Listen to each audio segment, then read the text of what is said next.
जो भी मनुष्य एकाग्र चित्त होकर पुत्रदा का व्रत करते हैं वे इस लोक में पुत्र को पाकर मृत्यु के पश्चात स्वर्ग को जाते हैं। इस महात्म्य को पढ़ने और सुनने से अग्निष्टोम यज्ञ का फल मिलता है। जय श्री कृष्णा दोस्तों, राधे राधे। आप सभी का बहुत बहुत स्वागत है मेरे YouTube चैनल धार्मिक ज्ञान 4 में। आप सभी को अंग्रेजी नव वर्ष की हार्दिक शुभकामनाएं। आशा करती हूँ यह वर्ष आप सभी के लिए मंगलमय हो। दोस्तों, इस वीडियो में हम पौष मास के शुक्ल पक्ष में आने वाली पुत्रदा एकादशी की कथा का श्रवण करेंगे। परंतु उससे पहले आप सभी से मेरा निवेदन है कि यदि आप मेरे चैनल पे पहली बार आए हैं तो मेरे चैनल को सब्सक्राइब जरूर कर लें, और यदि यह कथा आपको अच्छी लगे तो इसे लाइक ज़रूर करें और अन्य लोगों के साथ इसे शेयर ज़रूर करें। और इस कथा को बिना स्किप किए अंत तक अवश्य सुने और कथा श्रवण से मिलने वाले पुण्य को प्राप्त करें। जो भी व्यक्ति संतान प्राप्ति की कामना करते हैं या अपने संतान के जीवन में आने वाली कठिनाइयों बाधाओं को दूर करके उनके जीवन में सुख शांति एवं समृद्धि चाहते हैं, वे इस कथा को अवश्य ही सुने और अपनी मनोकामनाओं को पूर्ण करें। देर ना करते हुए अब कथा प्रारंभ करते हैं। युधिष्ठिर बोले, हे श्री कृष्ण, आपने शुभ कारिणी सफला एकादशी का वर्णन किया। अब कृपा करके शुक्ल पक्ष की एकादशी का महत्व बतलाइए। उसका क्या नाम है, कौन सी विधि है तथा उसमें किस देवता का पूजन किया जाता है। तब भगवान श्री कृष्ण ने कहा, हे राजन, पौष के शुक्ल पक्ष की जो एकादशी है उसे मैं बतलाता हूँ, सुनो। महाराज, संसार के हित की इच्छा से मैं इसका वर्णन करता हूँ। राजन, पूर्वोक्त विधि से ही यत्न पूर्वक इसका व्रत करना चाहिए। इसका नाम पुत्रदा है। यह सब पापों को हरने वाली उत्तम तिथि है। समस्त कामनाओं तथा सिद्धियों के दाता भगवान नारायण इस तिथि के अधिदेवता हैं। चराचर प्राणियों सहित समस्त त्रिलोकी में इससे बढ़कर दूसरी कोई तिथि नहीं है। पूर्व काल की बात है, भद्रावती पुरी में राजा सुकेतु नाम के राजा राज्य करते थे। उनकी रानी का नाम चंपा था। राजा को बहुत समय तक कोई वंशधर पुत्र नहीं प्राप्त हुआ, इसलिए दोनों पति पत्नी सदा चिंता और शोक में डूबे रहते थे। राजा के पितर उनके दिए हुए जल को शोकोच्छ्वास से गर्म करके पीते थे। राजा के बाद और कोई ऐसा नहीं दिखाई देता जो हम लोगों का तर्पण करेगा। यह सोच सोचकर उनके पितर दुखी रहते थे। एक दिन राजा घोड़े पर सवार होकर गहन वन में चले गए। पुरोहित आदि किसी को भी इस बात का पता न था। मृग और पक्षियों से सेवित उस सघन कानन में राजा भ्रमण करने लगे।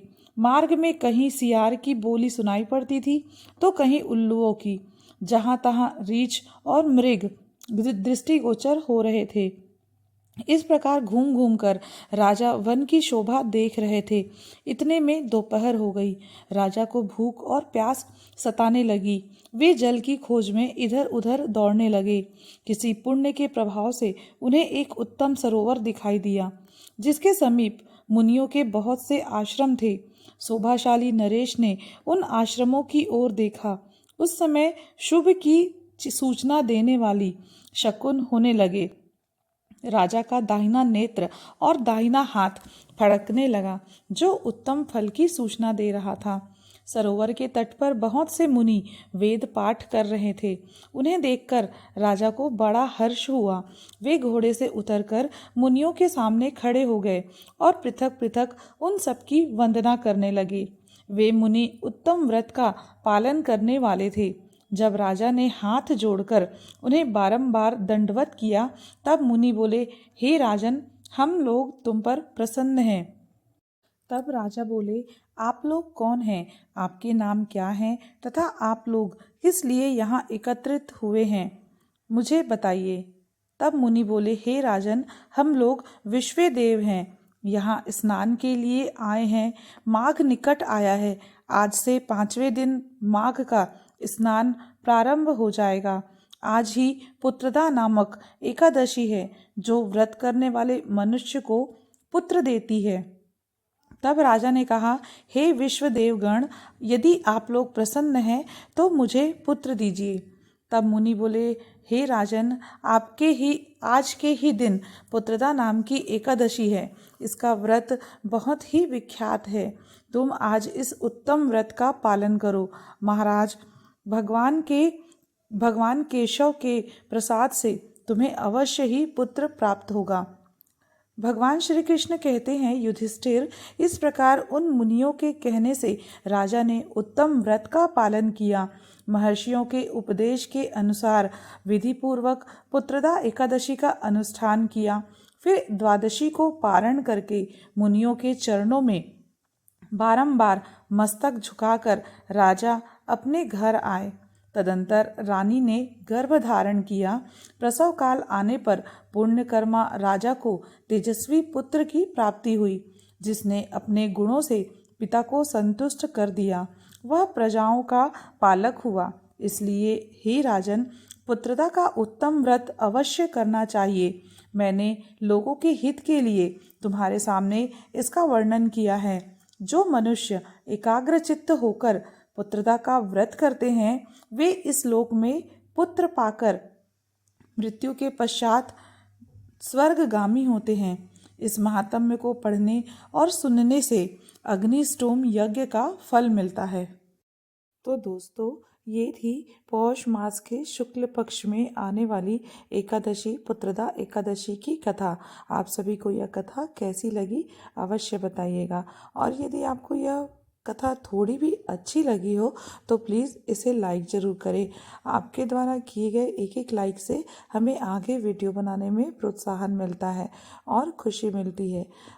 यदि आप मेरे चैनल पे पहली बार आए हैं तो प्लीज़ इसे सब्सक्राइब ज़रूर कीजिए और अन्य लोगों के साथ इस कथा को शेयर ज़रूर करें ताकि इसका कुछ पुण्य आपको भी मिले। इस वीडियो में इतना ही। मिलती हूँ आपसे अगली वीडियो में। तब तक के लिए आप सभी को मेरा राधे राधे। जय श्री कृष्णा।